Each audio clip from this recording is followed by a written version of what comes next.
Muy buen comienzo de semana para todos, tal como se los decíamos, nuestra entrevista hoy con Carlos Varela, diputado de Asamblea de Uruguay y además coordinador de bancada del Frente Amplio. ¿Cómo le va? Buenos días, gracias por venir. Muy buenos días, un gusto estar con ustedes. Bueno, una semana clave en su rol de coordinador de la bancada de diputados del Frente Amplio, porque entre otras cosas hay que empezar a llegar a acuerdos por el asunto presupuestal, donde parece ser que el panorama, más allá de que el fin de semana se alinearon un poco las posiciones, hay varios temas en los cuales los sectores tienen opiniones diferentes y puede llegar a ser difícil encontrar un acuerdo. No, yo soy optimista en ese sentido. A ver, este es el tercer presupuesto que nosotros vivimos desde la perspectiva de ser gobierno. Y por lo tanto no es una experiencia que estamos viviendo con una actitud inédita, sino a partir del presupuesto del 2005 y el 2010, que fueron también muy discutidos. Es más, ustedes recuerden, el presupuesto del 2005 llegó a crear una crisis inclusive con el actual ministro de Economía, en aquel momento también lo era, cosa que hoy no ha sucedido. Me parece que esta semana va a ser una semana clave para encontrar los acuerdos que estamos elaborando desde hace ya bastantes días, una semana de síntesis, donde va a primar sin ningún tipo de dudas la racionalidad que debe hacer primar en una circunstancia como la que estamos viviendo. Fíjense, desde que empezamos a discutir el presupuesto en la Cámara, han sucedido acontecimientos internacionales que reafirman la convicción del gobierno en el sentido de que este debe ser un presupuesto que tenga elementos de cuidado en la economía a partir de una crisis internacional y regional realmente muy profunda. Es el primer presupuesto además que se vota con viento en contra de alguna manera, ¿no? Con Sí, un panorama económico sí. que si bien no es de crisis, no es alentador. Efectivamente, es un panorama internacional de cuidado, de precaución. Yo les señalaba que cuando comenzamos a discutir el presupuesto, Brasil todavía no había perdido el grado inversor, ni había devaluado el real como lo ha devaluado en estos últimos días. La situación europea no se ha modificado para bien y Argentina está a pocos días de una elección nacional que seguramente luego que esta pase va a generar circunstancias nuevas. Todos estos son elementos que seguramente nuestros compañeros de la bancada estarán tomando en cuenta a la hora de hacer los planteos. ¿Y lo más importante es preservar la unidad de acción? Siempre. Ese es un elemento clave para cualquier partido que gobierne. Nosotros en ese sentido tenemos una tradición y una cultura que nos lleva a discutir mucho, pero a buscar siempre el camino del medio para salir unidos. Pero ¿y no corre riesgo esto de conseguir los 50 votos? Sobre todo por algunas posiciones que aparecen. Alguien me decía hace algún tiempo, cuando se hablaba mucho de la mayoría parlamentaria y el peso del movimiento de participación popular, y me decía, bueno, en realidad, mirá, quienes terminan resolviendo, los grandes sectores terminamos acordando. En algún momento, más tarde, más temprano, los grandes sectores políticos terminamos acordando. Pero hay un montón de diputados que de repente están en soledad, o son independientes, o representan a un sector minoritario, y esos diputados sí puede ser un poco más difícil alinearlos. Es absolutamente cierto. Cuando uno tiene una mayoría ajustada, como tiene el Frente Amplio hoy, 50 votos exactos, cada voto es muy importante. Pero yo confío, yo hablaba hace unos instantes de racionalidad, de cultura de gobierno, de responsabilidad. Entonces, más allá que hay diputados y sectores que marcan sus matices y sus diferencias a la hora de discutir los grandes temas, y este es un tema fundamental, es el que traza la línea de los próximos 5 años de gobierno y por lo tanto es normal que se generen tensiones en su debate, creo que a la larga vamos a encontrar, con la paciencia necesaria y con el sentido de tener siempre abierta la cabeza para escuchar a todos, la línea del centro, esa que finalmente nos une a todos en un solo proyecto. ¿Y corre o no corre la propuesta de Semproni esta de, por ejemplo, grabar o aumentar el costo de los mensajes de texto, de la llamada de celular para poder conseguir recursos para el Ministerio de Defensa? Yo no he encontrado en la bancada un espíritu positivo en ese sentido, pero es parte de lo que tenemos que discutir en estos días, entre hoy, mañana y a más tardar el miércoles, para llegar al consenso necesario. Lo que pasa es que Semproni es de esos diputados que ya ha marcado en algún otro momento su posición y dice que si no se incrementan los recursos para el Ministerio de Defensa, él no vota el presupuesto. Yo confío en que Semproni finalmente va a tener la madurez política necesaria como para entender que está muy bien defender las posiciones de cada uno, a ultranza inclusive, llevada hasta el extremo, pero que hay un momento donde hay que consensuar, donde hay que aceptar las mayorías. Esto es democracia.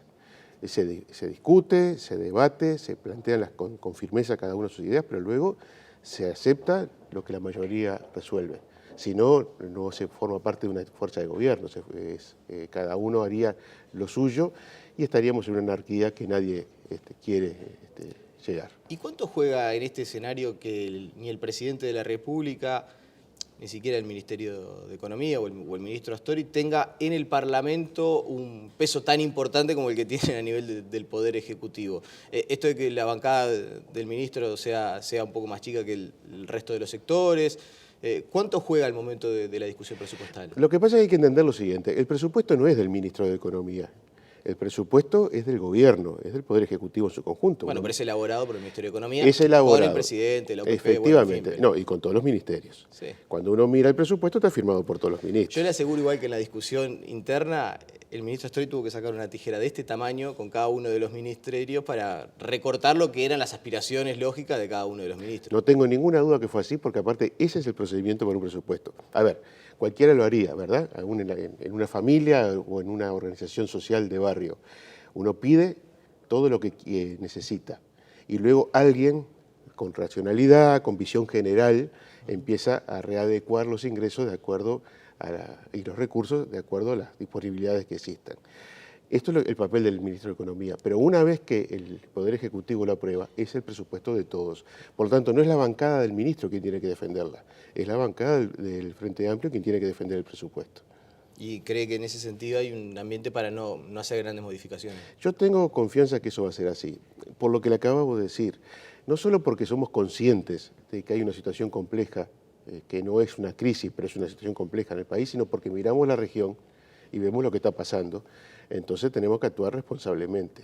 Está bien, cada uno aspira a lograr el máximo en su idea, en su forma de imaginar cómo redistribuir los recursos. Pero luego tiene que pisar la tierra, tiene que mirar a su alrededor y darse cuenta de qué es lo que está pasando y actuar en consecuencia. Entonces no ve cómo ni de dónde se pueden conseguir recursos para una modificación sustancial, ya sea del presupuesto de educación, del presupuesto de la salud. Eso es clave, lo que usted acaba de señalar. Si estamos hablando de readecuar algunos recursos, modificando la asignación que le dio el Poder Ejecutivo, eso se puede lograr. Ahora, modificar radicalmente las cifras que están volcadas ya en forma extraordinaria, tanto la educación como la salud, sinceramente yo no veo de dónde.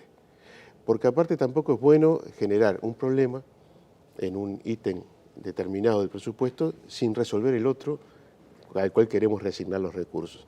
Doy un ejemplo.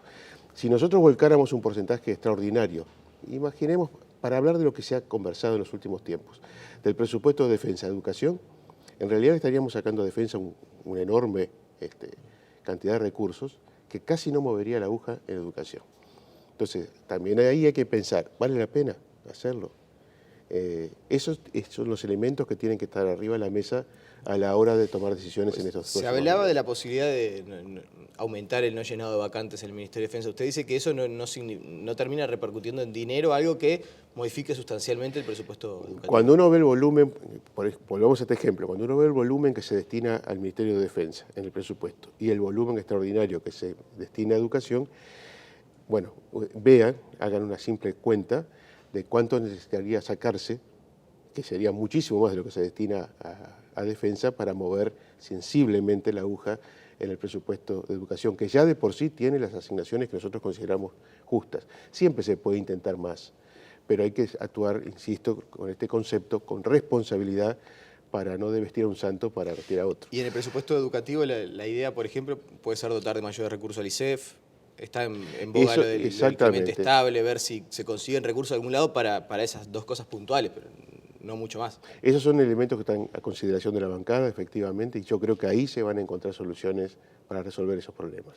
Buscando esas partidas puntuales y nada más. A ver, esto para los sindicatos docentes, para los profesores que nos están mirando del otro lado, en cuanto al mensaje que se dio por parte del Poder Ejecutivo para los salarios, ¿no cree que pueda haber modificaciones? ¿No? ¿Y de dónde sacarlo? Tomando en cuenta el volumen de lo que estamos hablando, que se destina a salarios, y viendo toda la estructura del presupuesto, en realidad no hay grandes cifras de dónde sacar. El presupuesto está muy ajustado. Yo quiero recordarles, si bien nosotros votamos un presupuesto quinquenal, esa es una lógica que existe en la legislación nacional, que prácticamente ya no corre en ninguna parte del mundo, porque es muy difícil imaginar un presupuesto a 5 años en un mundo tan cambiante como el que vivimos. Nosotros hemos optado en este caso por hacer énfasis en los 2 primeros años y actuar como hemos actuado desde el año 2005, con las rendiciones de cuenta como un elemento sustancial de ajuste. Por lo tanto, no hay que imaginar que esto es un presupuesto que está congelado hasta el 2020. Esto se va a ir modificando y ojalá que para bien, porque tenemos expectativas positivas a partir del año 2017 y en ese sentido, en ese marco, podremos reasignar recursos importantes para las partidas que sean necesarias. En este momento, con esta estructura, no veo sinceramente dónde sensiblemente podremos modificar lo que ya está planificado. ¿Sabe que mucha gente que estuvo discutiendo el presupuesto, incluso estuvo el decano de la Facultad de Ciencias, estuvo en la comisión y bueno, está participando de cerca en la elaboración del presupuesto, me decía, bueno, con los números que nosotros tenemos, en realidad no vemos cómo se puede llegar al 6% del PBI para la educación.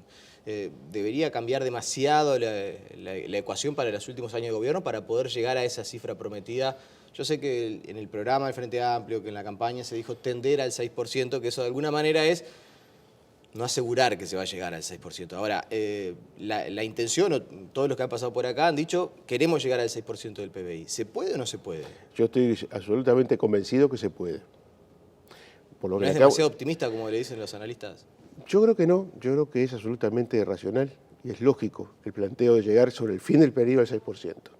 Eso implica una serie de medidas, de ajustes y de expectativas que se deben cumplir.